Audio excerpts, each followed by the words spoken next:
Conversation wada sheekaysi. Conversation wada sheekaysi.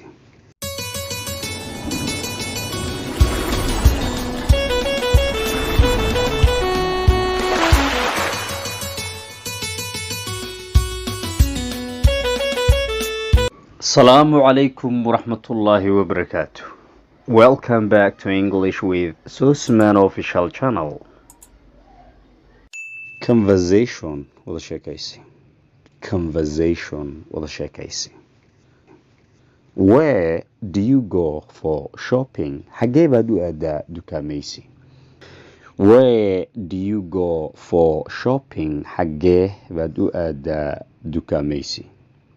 There is a shop waxa ama ku yaalo dukaan next to the dairy dhanka ama dhinaca suuqa caanaha near our home oo u dhow guriganaga. What is the meaning of dairy? Waa maxay micnaha dairy? The shop dukaanka where meeshaasoo milk is sold lagu iibiyo ama lagu gado caanaha ayaa waxaa la yidhaahdaa dairy ee lama yidhaahdo milk market. Milk market ha isku dhihin suuqa caanaha.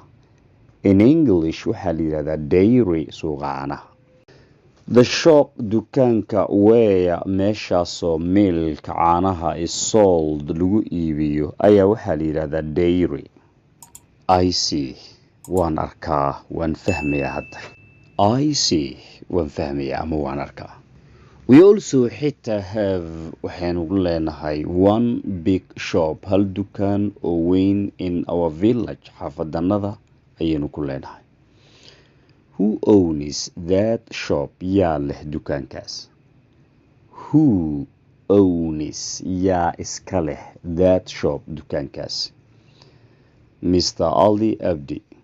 He sells wuxuu ku gadaa ama iibiyaa different items shayo kala duwan.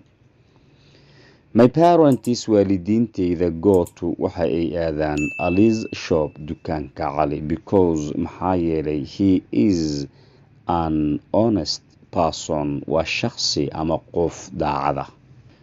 Do you also go there alone?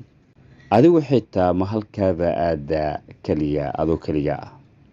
Yes, I sometimes marmarka qaar do waan aadaa. He is friendly, waa mid saaxiibtinimo galo, and does not cheat, mana qayaano. That is where taasi waa meesha I will buy aan ka gadan doono ama ka iibsan doono everything wax walbo. Okay, waayahay. I will take you to the shop. Waan ku gey doonaa dukaanka when you are ready, markaad diyaar tahay. Question is su'aalo ayaa la socda marka. Who are the people talking in the dialogue? Waa kuwama dadka ku wada hadlayo wada sheekaysiga. What is a dairy? Waa maxay dairy? macnaheedu muxuu yahay ama maxaa lagala jeedaa dairy? Why do Ahmad's parents like? Sababta Ahmed waalidkii ay u jecel yihiin Ali's shop dukaanka cali maxay tahay? What does Farah want to buy? Farah muxuu doonayaa inuu gato ama uu iibsado? Imagine, qiyaas. You are a shopkeeper, dukaanle ayaa tahay. What must you do? Maxaa kugu waajibo inaad samayso to attract si aad u soo jiidato customers macaamiisha to your shop dukaankaada? Waa su'aal aad muhiim u ah. Fadlan jawaabteeda commentiga igu reeba. Thanks.